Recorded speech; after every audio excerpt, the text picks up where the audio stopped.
Alright, kasama po natin ang Pangulo ng Philippine Skating Incorporated, si Ms. Dicky Cheng. Buhati ka naman sa ating mga tagapanood ng Sports Corner. Hello, hi everyone from Sports Corner. Thank you sa pagsubaybay kay Gab in Sports Corner. So by the way, ba't andito ka sa Women in Sports Awards? Meron kang award na paparangalan? For me, wala. But then we have our athlete who's going to be awarded, si Isabela Gamez. And, But unfortunately, alam po natin, she's currently preparing for the World Championships. Kasama si Alexander Corobin. What's the latest una? By the way, reaction mo muna sa Women in Sports Championships po. Ano reaction niyo po? Para dito sa paparangal mamaya. Oh, well, I'm really glad. I think this is the first time that the PSC has done it. So, thank you that the Philippine Sports Commission has been recognizing the women that are nagbibigay ng karangalan para sa ating bansa.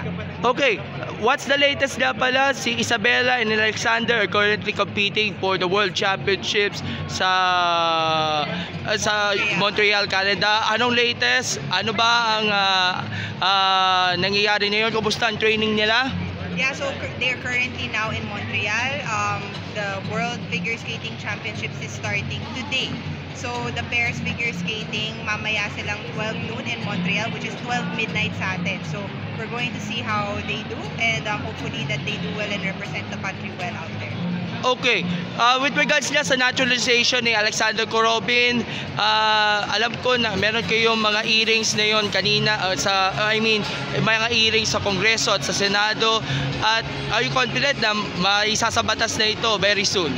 Hopefully, since we have the support of POC President Mayor Bangkol Tolentino, and of course si Kong Aniela Tolentino, who is supporting us in Congress, also Congressman Mike D, the Chairman of Youth and Sports, and then with regards to the Senate representative, si Senator Francis Tolentino is also full on support with us.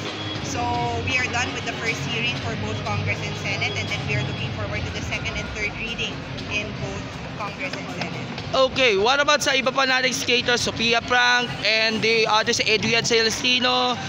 So si Sophia Frank, her season just ended with the Junior World Championships, which occurred last month, and for next season we're looking forward that she's going to fight fully na as a senior in figure skating, while Adrian Celestino finished his season with the Four Continents Championships, and we'll see. We are for discussion on what are his goals for the next season. Okay, ano ba iba pa mga highlights sa developments na hindi natin bagayin coming from PHSU na hindi mo nabagay? Well, for us, we're just gearing towards a very jam-packed year for projects, camps, and tournaments, Southeast Asian Trophy hosting in the Philippines, hopefully. And then also, we're gearing towards development in Cebu. So that's where our efforts are for this year.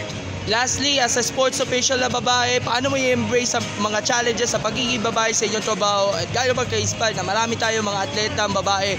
Ano mamayang pag sa international scene and even sa grassroots? For me, I don't know, I don't really find a challenge being a girl in this position. I guess like our sport is female dominant, so for me, girls can, and so I'm happy that the world is embracing women more and more in leadership positions. Alright, Ma'am Nikki, your final message on behalf of PHSU sa lahat ng awardees. Congratulate po sila, and of course, please support them sa ating mga campaigns sa ating national team. So, congratulations to everyone that's going to be awarded here today, for everyone that was nominated by their NSAs, by their sports. So, patuloy lang sana natin na bigyan ng karangalan ng bansa, and then once again, congratulations to everyone that is going to be awarded tonight. Alright, Ma'am Nikki, thank you so much. Inform us sa mga latest updates, and surely bibigyan natin ng very best ang ating mga athletes sa international stage sa figure skating. So thank you so much, and God bless. Thank you everyone.